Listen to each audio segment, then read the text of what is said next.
Hi everybody, and welcome back to the channel. I'm just about to head over to my neighbor's house to harvest some spruce tips. Why don't you join me?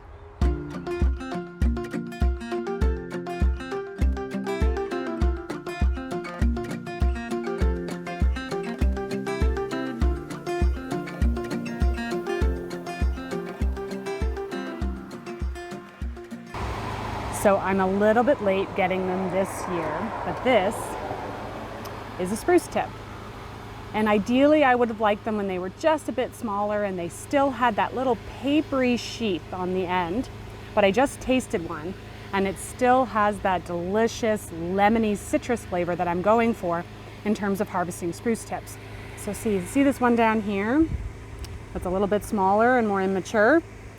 I'm gonna go for sizes like that. At this stage, when they're young like this, as I mentioned, they've got a delicious citrusy flavor to them. I love infusing them in vinegars. I love making spruce tip salt and spruce tip sugar. As they become more mature, that's when you're going to start to get that resinous flavor that we're really familiar with all the conifer species. And I'm so grateful that my neighbor allows me to harvest off her trees every year. I just take a little, just enough for us to make our spruce tip shortbread, which I will link in the corner there for you guys to take a look at that recipe as well. So I'm going to get to harvesting and get out of this heat, and when I get home I will tell you why you would even want to harvest spruce tips. All right, so I'm going to add one more note about harvesting spruce tips. And if I didn't explain this in the previous segment, the spruce tip is the brand new growth on a spruce conifer tree. So you can really tell, especially here, see how it's a much lighter color. The bristles are soft and pliable, whereas when you look at last year's growth, the bristles have opened up completely and they're much harder. So when you're harvesting spruce tips, and see if I can zoom in down here, those ones would be too mature for my liking. Do you see how the needles have already started to open? That's really not what we want. They're already going to start to have more of a resiny flavor to them. And if that's what you're going for, kind of like a pine sort of reminiscent flavor, that's totally fine. Instead, and I apologize for I'm on my own here and it's very windy, I want a spruce tip that's more like this. To see how those needles are still nice and closed, it's nice and pliable and soft. This is what I'm looking for when I'm harvesting my spruce tips. So I'm back from my neighbor's house and out of the heat, thank goodness, and I have my spruce tips. So as you can see, I only took what I needed, and that's something to be really aware of when we're wild harvesting at any time for any particular medicine. I really strongly suggest that you nibble on a spruce tip, see if you even like the flavor before coming home with a huge basket that you're going to waste. So as I mentioned during the harvesting portion, I am going to be making some spruce tip sugar.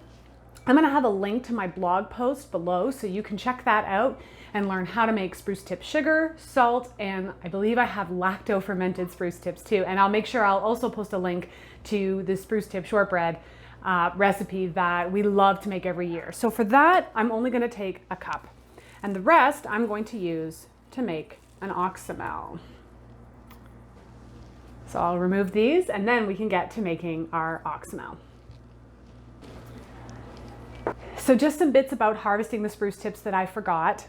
Please remember that these are the brand new growth on the tree. So we don't want to over harvest from any one particular tree. That's why I only take a small portion. Try not to take the terminal or the center spruce tips. Try to take them off the sides. And again, only take what you need. That way we can preserve the growth and not stress out the tree. So why would you want to use spruce tips as a part of medicine? They are really high in vitamin C, potassium, magnesium, they're high in carotenoids, and because of their vibrant bright green color, they're also really high in chlorophyll. But one of the main reasons I'm going to be making an Oxymel today is because they are known for helping with things like relieving of coughs, cold, kind of mucus congestion, that sort of thing. So that's what I'm going to have the Oxymel for, so that way I'll have it in the winter months. So before we proceed, I want to mention that all of the information in this video is meant to be educational only. It is not meant to cure, diagnose, or treat any particular chronic ailments. It is always wise to do your own research. And if you are on medications or have a chronic health condition of any kind, it is also wise to consult a natural health practitioner before you take any herbs internally. So what you're going to need to make this Oxymel is, I'm going to take just a couple more. You're going to need some fresh spruce tips. You're going to need some apple cider vinegar. You're going to need some honey, and you're going to need a jar of choice. So your jar is going to be filled 2/3 of the way to almost full. So what I do is I take my spruce tips and I fill up a jar that I think will be about that. And then I'll dump them out and chop them just to make sure that I don't have a lot of air space. So you choose the size of jar that you have. You choose the appropriate size jar for however many spruce tips that you have. And so an Oxymel is a extraction medium where we use both apple cider vinegar, oxy, and mel, honey, to help pull out the chemical constituents. Both raw honey and raw apple cider vinegar are also really, really excellent for congestion, mucus, any sort of respiratory ailment. So they're going to pair really nicely together with the spruce tips. So what I'm going to do now is just roughly chop these. And as you can see, I'm not being super specific in terms of like weights and ratios. We're going to be filling our jar approximately 2/3 of the way full. This is more of a folk way of making your medicines, and this isn't something that I'm going to be selling or providing in clinic. It's just something for my family to have on hand.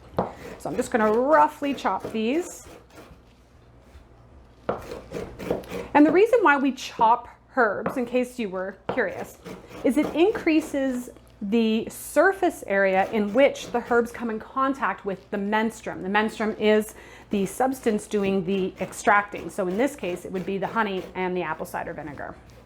So just roughly chopping. I'm going to grab my wide mouth funnel because I'm messy. And I'm going to put my spruce tips in my jar. So again, lots of options in terms of spruce tips. I will post the link below for my spruce tip sugar, salt, and lacto-fermented spruce tips.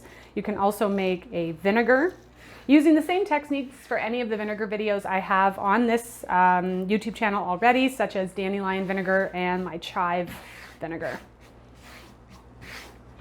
All right.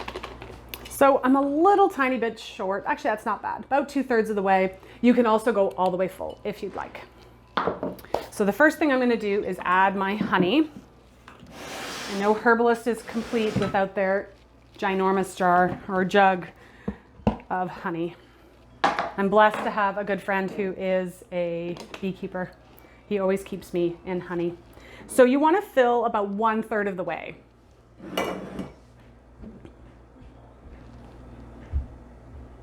And it may take a bit of time for that honey to sort of settle. The honey adds a really nice flavor too. So Oxymels were traditionally used to make less palatable herbs tastier. Things like bitters and that kind of thing make it easier to get remedies into children.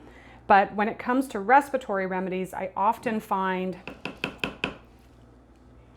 that the combination of apple cider vinegar and honey just complements the respiratory herbs. So I actually have, it's an older video, but I have a video on making a hyssop or hyssop, depending on how you pronounce it, Oxymel as well, so you can check that out. So I just had to grab a knife to help coax, there we go, help coax that honey down.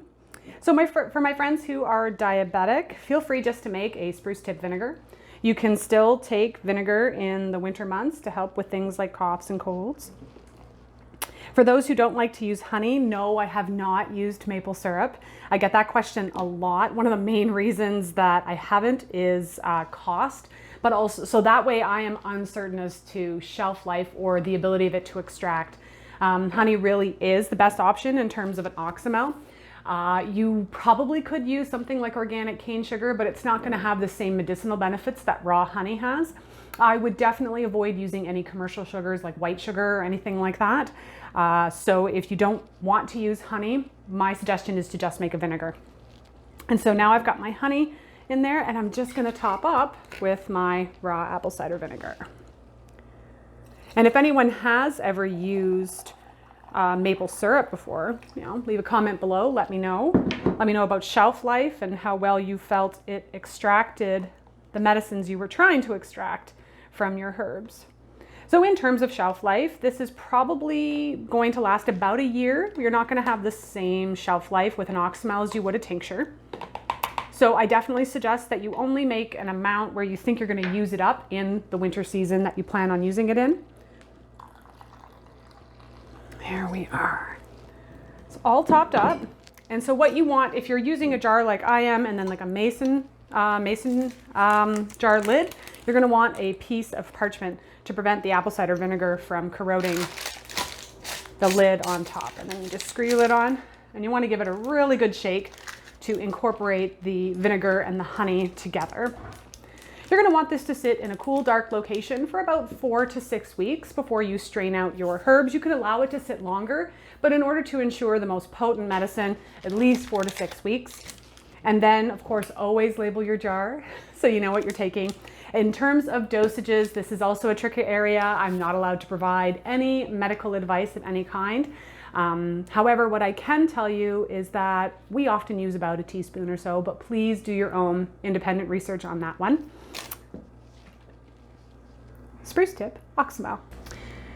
So thank you so very much for joining me on this Spruce Tip adventure. Don't forget to check out the blog links below so you have some more inspiration on what to do with your spruce tips, and I hope I've inspired you to go out foraging in your forests and wooded areas today. I'm also going to be coming out with another video later in the week on horsetail because there's so much that happens this time of year. I may be increasing my content. We'll see. If you have any questions or comments, please leave them below. And until next time, this is Corinne from Spiraea Herbs, wishing you health and wellness.